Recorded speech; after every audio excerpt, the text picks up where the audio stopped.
which you saw in the uterus. Now, away from that, controversial Pastor Ezekiel Odero of the New Life Church will tonight spend the night at home after the court freed him on a 3 million shilling bond or an alternative of 1.5 million cash bail. While setting Pastor Ezekiel free, Shanzu Senior Principal Magistrate Joe Omido said there was no compelling reason to detain him for 30 more days as requested by the prosecution to conclude their investigations.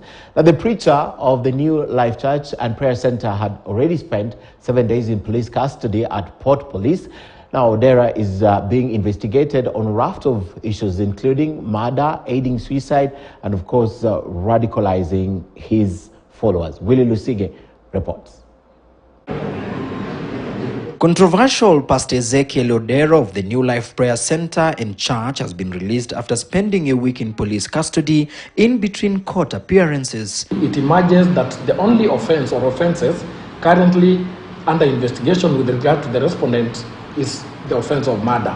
Odero was on Thursday freed by Mombasa court on a Kenyan shillings 3 million bond and one surety or a Kenyan shillings 1.5 million cash bail. The investigator had asked the court to allow the police to detain him for 30 days to allow them complete their investigations. The respondent shall be admitted to a bond of 3 million shillings with one surety of similar amount or an alternative of cash bail of 1.5 million shillings. B, the bond bail terms granted in here above shall subsist until the respondent is formally charged and or until investigations are concluded. Ezekiel was, however, released on condition the preacher has been barred from making public comments about Shakahola massacre while investigations are still ongoing. The Shanzu court has also ordered him to appear before the DCI once in a week. The respondent shall not, before being formally charged or while investigations are ongoing, address, make comments, or discuss in public any matters concerning the events relating to what is now commonly referred to as the Shakahola massacre. D, the respondent shall report to the investigating officer once a week on a day of the week and time of the day to be agreed upon by the prosecution counsel and the defense counsel. And lastly, parties will be at liberty to apply for the closure of this file once investigations are closed.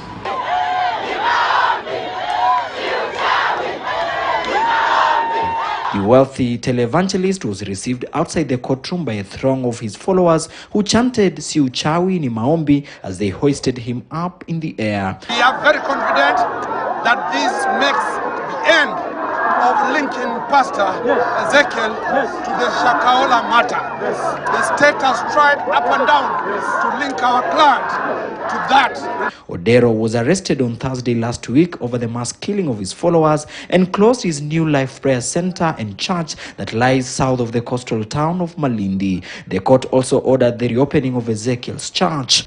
Prosecutors accused him of links to cult leader Paul Thenge Mackenzie, who is in custody facing terrorism charges over the deaths of more than 100 people, many of them children, in what has been dubbed as the Shakahola Forest Massacre.